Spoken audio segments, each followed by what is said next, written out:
नमस्कार, आप देख रहे हैं मध्य प्रदेश छत्तीसगढ़ का नंबर 1 न्यूज चैनल IBC 24। मैं हूं आप सभी के साथ रचना नितेश और 5 बजे के इस बुलेटिन 5 बजे 25 खबरें में आप सभी का बहुत बहुत स्वागत है। तो इस बुलेटिन में 25 खबरों से करेंगे आपको अपडेट। तो शुरुआत करते हैं इस बुलेटिन की।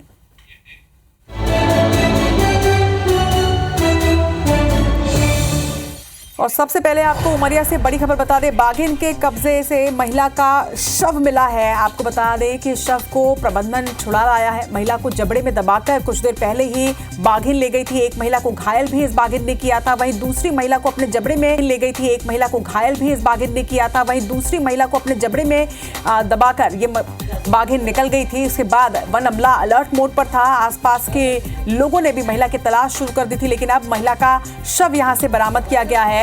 बांधवगढ़ टाइगर रिजर्व की घटना बताई जा रही है। जमीन आपको बता दें कि बांधवगढ़ के पास की ये घटना है, जहां पर एक बाघिन 2 महिलाओं के ऊपर जिसने हमला किया था, एक महिला को जहां पर घायल किया था, तो वहीं बाघिन के कब्जे से अब महिला का शव यहां से बरामद किया गया। उमरिया से बड़ी खबर आपको बता रहे हैं। रविशंकर हमारे सहयोगी इस वक्त हमारे साथ जुड़ रहे हैं। रविशंकर, अब महिला का शव बरामद किया गया है। जी हाँ, महिला का शव बरामद कर लिया गया है और उसके पोस्टमार्टम करने की तैयारी चल रही है। आमतौर पे जैसे देखा गया है कि पुलिस जब कोई घटना हो जाती है उसके बाद पहुंचती है, उसी तरीके से बांधवगढ़ का जो प्रबंधन है, गश्ती दल है और जो उनका सिस्टम है पूरी तरह चरमरा चुका है। कोई भी घटना दुर्घटना होने के बाद काफी समय बाद इनके संज्ञान में बात आती है, जिसकी वजह से आप देख पा रहे हैं कि लगातार बांधवगढ़ में इस तरह की घटनाएं दुर्घटनाएं बढ़ी हैं। कभी बाघ इंसान को मारता है, कभी इंसान बाघ को मारता है, और जब प्रबंधन से इस बारे में बात की जाती है तो प्रबंधन हमेशा की तरह हीला हवाली करते हुए गोलमोल जवाब देता है। ये परिस्थितियां हैं आज की डेट में बांधवगढ़ नेशनल पार्क की, जो कि अपने आप में कभी जानमाल का नुकसान हो रहा है तो कभी बाघों की जान जा रही है। निश्चित तौर पर एक चिंतनीय स्थिति है और निश्चित तौर पर इसका समाधान निकालना होगा। जी हाँ, बिल्कुल। लेकिन आमतौर पे देखा गया कि जब भी इस बारे में प्रबंधन से बात की जाती है तो वो इसको लेके स्पष्ट नहीं रहते, और यही वजह है कि लगातार इस तरह की घटनाएं हो रही हैं। चलिए, तमाम जानकारी के लिए रविशंकर आपका बहुत बहुत शुक्रिया। तो उमरिया से बड़ी खबर, जहां पर बाघिन के कब्जे से अब महिला का शव छुड़ाया गया है। प्रबंधन हालांकि शव को छुड़ाने में जरूर कामयाब रहा, लेकिन यहां 2 महिलाओं पर आज जंगल में बाघिन ने हमला किया। एक महिला की गंभीर हालत में इस वक्त इलाज जारी है, तो वहीं दूसरी महिला जिसे बाघिन जंगल की ओर ले गई थी अपने जबड़े में दबाकर, उसका शव अब प्रबंधन ने बरामद किया है।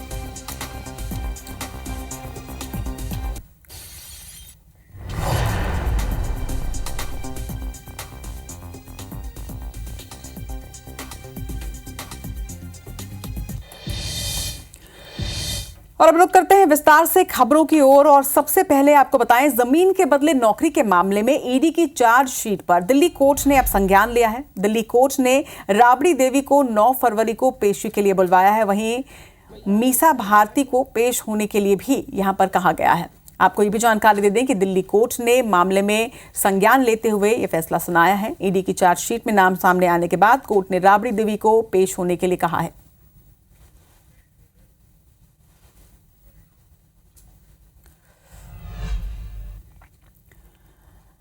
इधर बिहार की सियासत में लगातार कई खबरें सामने आ रही थी और अब बिहार में नीतीश लालू का गठबंधन आखिरकार टूट गया। सूत्रों के मुताबिक नीतीश रविवार सुबह 10 बजे राज्यपाल को अपना इस्तीफा सौंपने जा रहे हैं और इसके साथ ही वो नई सरकार बनाने का दावा भी पेश करेंगे। जेडीयू कोर कमेटी की बैठक में यह फैसला लिया गया। आपको बता दें कि नीतीश राज्यपाल से कल ही नए मुख्यमंत्री के तौर पर शपथ दिलवाने की भी मांग करेंगे। इसके साथ ही 2 डिप्टी सीएम भी उनके साथ शपथ लेंगे। वहीं पटना में राजद की बैठक के दौरान तेजस्वी ने यह दावा किया कि असली खेला अभी बाकी है। नीतीश हमारे आदरणीय थे और रहेंगे, ये भी उन्होंने हालांकि कहा। हालांकि उनका यह भी कहना है कि जो काम हुआ दशकों में नहीं हुआ है, हमने कम समय में ये काम कर दिखाया।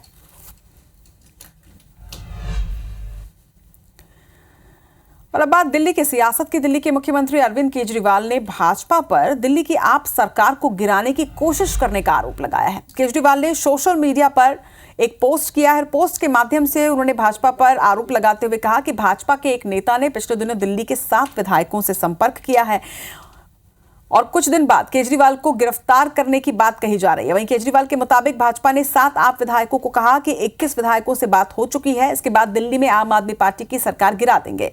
आप भी आ जाओ, 25 करोड़ रुपए देंगे और भाजपा के टिकट से चुनाव लड़वा देंगे। तो वो तमाम बातें जो कही गई हैं वो उन्होंने एक्स हैंडल पर लिखा हुआ है। एमएलए किसी के लालच में नहीं आएंगे। हालांकि ये भी कहना है आप सुप्रीमो का आपकी सरकार गिराने के लिए साजिश रची जाने का आरोप भी यहां पर अरविंद केजरीवाल ने लगाया है। भारतीय जनता पार्टी का ये स्टैंडर्ड ऑपरेटिंग प्रोसीजर है। उनका ये स्टैंडर्ड ऑपरेटिंग प्रोसीजर हर राज्य में हर पार्टी के साथ सफल होता है, सिर्फ आम आदमी पार्टी के साथ सफल नहीं होता। तो इसलिए उन्होंने अभी ये नया पैंतरा निकाला है, क्योंकि उनको लगता है कि जब तक अरविंद केजरीवाल जी दिल्ली के मुख्यमंत्री हैं तब तक वो विधायकों को नहीं तोड़ पा रहे हैं।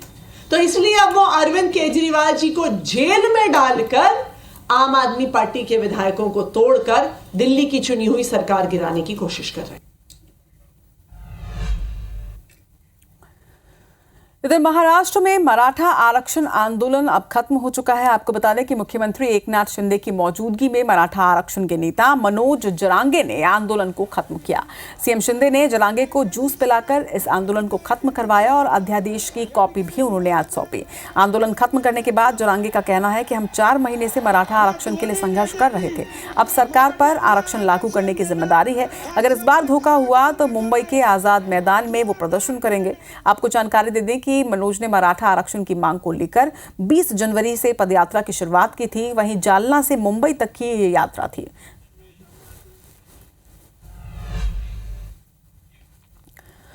और अब बात केरल की। केरल के कोल्लम में राज्यपाल के काफिले को काला झंडा दिखाया गया है। राज्यपाल आरिफ मोहम्मद खान ने इसके बाद काफिला रोका। इस दौरान सड़क पर राज्यपाल की एसएफआई कार्यकर्ताओं से झड़प भी हुई।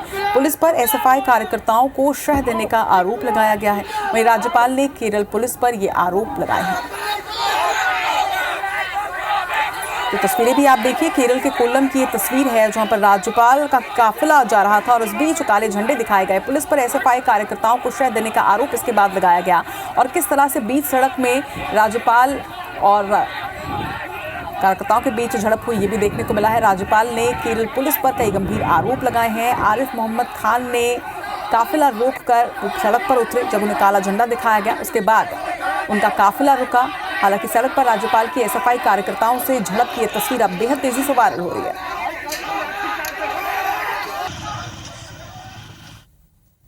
Oh, I will not go. You were giving them protection here. Police, they were standing here at the police protection. I will not go from here.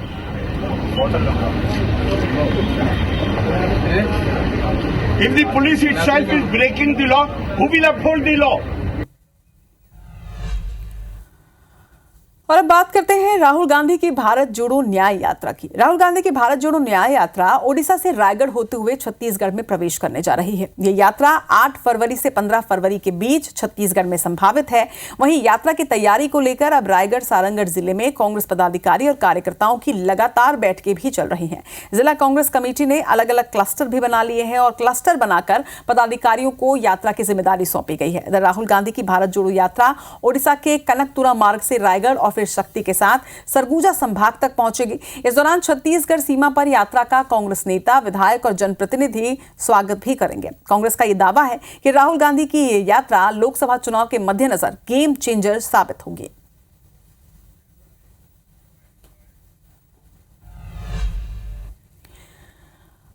और अब बात करते हैं अहम बैठक की। राजीव भवन में प्रदेश चुनाव समिति की अहम बैठक आज कांग्रेस की हुई है। बैठक में लोकसभा प्रत्याशियों को लेकर माना जा रहा है कि अहम चर्चा की गई है। इस दौरान चरणदास महंत को रायपुर से प्रत्याशी बनाने और टीएस सिंहदेव को बिलासपुर से प्रत्याशी बनाने पर चर्चा की गई। साथ ही भूपेश बघेल को राजनांदगांव से प्रत्याशी बनाने पर इस बैठक में प्रस्ताव भी रखा जा चुका है। वहीं सरगुजा से अमरजीत भगत समेत 3 अन्य लोगों के नाम सामने आ रहे हैं। तो बैठक में लोकसभा प्रत्याशियों के नाम पर चर्चा की गई और इस बीच कांग्रेस के दिग्गज नेताओं को अलग अलग जगहों से उतारने के बारे में चर्चा की गई है। अहम बात यह कि टीएस सिंहदेव को बिलासपुर से प्रत्याशी बनाने पर चर्चा आज हुई है। तो वहीं इसके पहले मीटिंग में राजनांदगांव से भूपेश बघेल को चुनाव लड़वाने पर प्रस्ताव लाया गया था। हालांकि अब तक सहमति नहीं बन पाई है, लेकिन रायपुर में राजीव भवन की इस अहम बैठक में कई नामों पर चर्चा आज की गई। इधर बीजेपी ने 23 राज्यों के चुनाव प्रभारी और सह प्रभारियों का ऐलान कर दिया है। डॉक्टर महेंद्र सिंह मध्य प्रदेश के चुनाव प्रभारी बनाए गए हैं, वहीं सतीश उपाध्याय को मध्य प्रदेश के सह प्रभारी की जिम्मेदारी सौंपी गई है। आपको बता दें कि डॉक्टर महेंद्र सिंह उत्तर प्रदेश बीजेपी के बड़े नेताओं में से एक हैं। 2012 से उत्तर प्रदेश के विधान परिषद के सदस्य वो रहे हैं। वहीं डॉक्टर महेंद्र सिंह असम राज्य के प्रभारी भी रह चुके हैं। डॉक्टर महेंद्र सिंह एक राजनेता के होने के साथ साथ एक वकील भी हैं। तो वहीं सह प्रभारी सतीश उपाध्याय की अगर बात करें तो वो दिल्ली एनडीएमसी के अध्यक्ष हैं। बीजेपी की दिल्ली इकाई के प्रदेश अध्यक्ष की जिम्मेदारी वो संभाल चुके हैं। वहीं जुलाई 2014 में लोकसभा चुनाव में उन्होंने दिल्ली बीजेपी का अध्यक्ष चुना गया था और आरएसएस और एबीवीपी में भी वो सक्रिय भूमिका निभाते रहे हैं।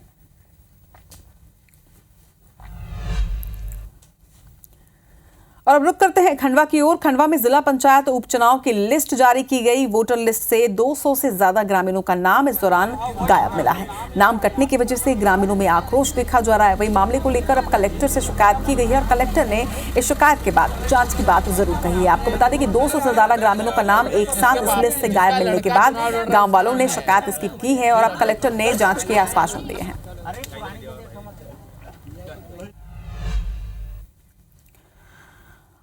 और अब आपको छत्तीसगढ़ से बड़ी खबर बता दें। छत्तीसगढ़ के 1000 लोगों ने घर वापसी की है। दरअसल प्रबल प्रताप सिंह जुदेव के नेतृत्व में घर वापसी की प्रक्रिया शुरू की गई। बागेश्वर धाम वाले धीरेन्द्र कृष्ण शास्त्री की कथा में घर वापसी का यह अनुष्ठान शुरू किया गया। हजारों धर्मांतरित आदिवासियों की मूल धर्म में इस दौरान वापसी हुई है। प्रबल प्रताप सिंह जुदेव अखिल भारतीय घर वापसी के प्रमुख भी हैं। वहीं धीरेन्द्र कृष्ण शास्त्री की कथा का आज आखिरी दिन है और आखिरी दिन 251 परिवारों के 1000 से ज्यादा लोगों ने आज घर वापसी की।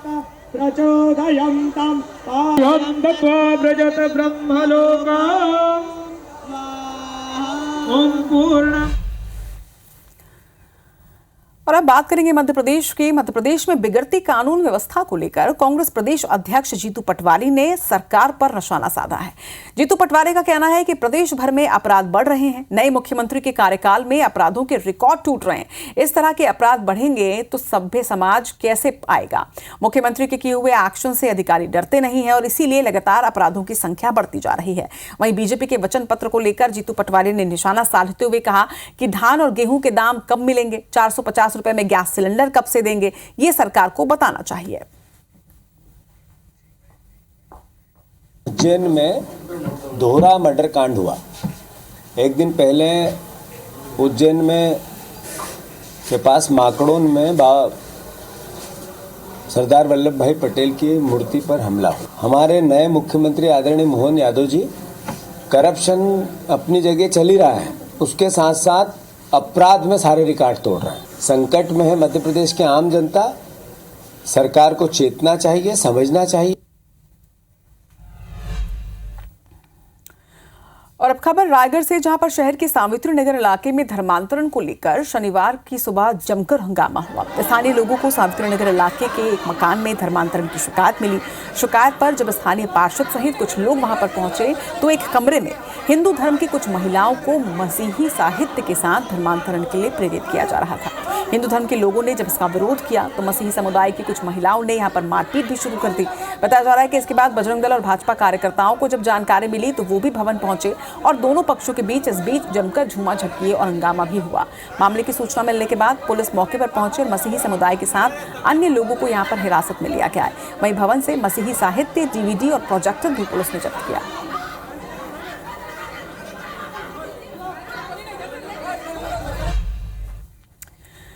खबर छत्तीसगढ़ और मध्य प्रदेश से, जहां पर आज 3 बड़े सड़क हादसे हुए हैं। आपको 3 तस्वीरें इन सड़क हादसों के दिखाते हैं। पहले तस्वीर बलरामपुर से, जहां पर ट्रैक्टर ने एक बाइक सवार युवक को टक्कर मार दी।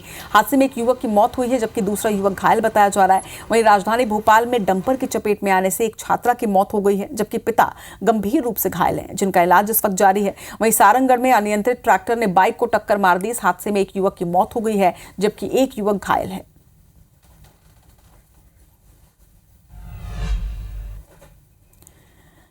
इधर छत्तीसगढ़ की सीमा से सटे ओडिशा में भीषण सड़क हादसा हुआ है। इस हादसे में 7 लोगों की मौत हो गई जबकि 5 लोग घायल बताए जा रहे हैं। सभी घायलों का इलाज जिला अस्पताल में जारी है। वहीं हादसे का सीसीटीवी फुटेज सामने आया है। तस्वीरों में आप देखिए कि कैसे एक ट्रैक्टर बीच सड़क पर अचानक रुक जाती है, जिसके बाद ट्रैक्टर के पीछे चल रहा बाइक सवार बेकाबू होकर स्कॉर्पियो से टकराता है और फिर बेकाबू स्कॉर्पियो ऑटो और एक और बाइक से भिड़ जाती है। हादसे के बाद आसपास मौजूद लोगों ने घायलों को अस्पताल पहुंचाया। ये हादसा उड़ीसा के बोरियागुमा में हुआ है।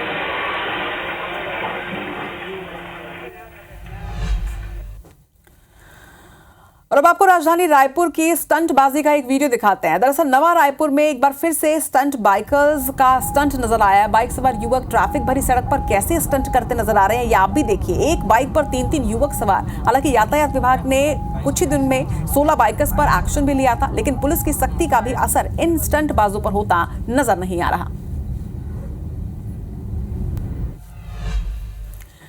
और अब खबर मुरैना से, जहां पर कांग्रेस के पूर्व प्रदेश महामंत्री सोनीराम पचौरी के घर पर फायरिंग की घटना हुई है। फायरिंग से कांग्रेस नेता सोनीराम पचौरी बाल बचे। बताया जा रहा है कि फायरिंग करने के बाद बदमाश यहां से फरार हो गए। वहीं घटना बीटीआई रोड कमिश्नर कॉलोनी का है। मामले में पुलिस जांच शुरू कर चुकी है।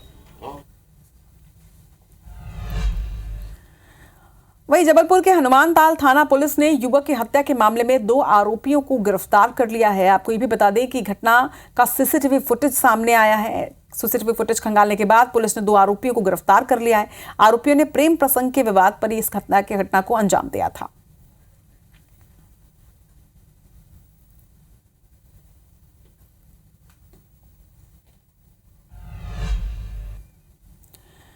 इधर इंदौर में नगर निगम के बुलडोजर ने एक बार फिर से एक्शन दिखाना शुरू कर दिया। नगर निगम का रिमूवल अमला सिंधी कॉलोनी पहुंचा और वहां अवैध निर्माण को ढहाया गया है। दरअसल कुछ दिनों पहले ही नगर निगम ने सिंधी कॉलोनी में व्यापारियों को समझाइश दी थी, नोटिस दिया गया था। एक समय सीमा में अवैध निर्माण हटाने के लिए कहा गया था, मगर समय सीमा समाप्त होने के बाद नगर निगम ने यह एक्शन लिया।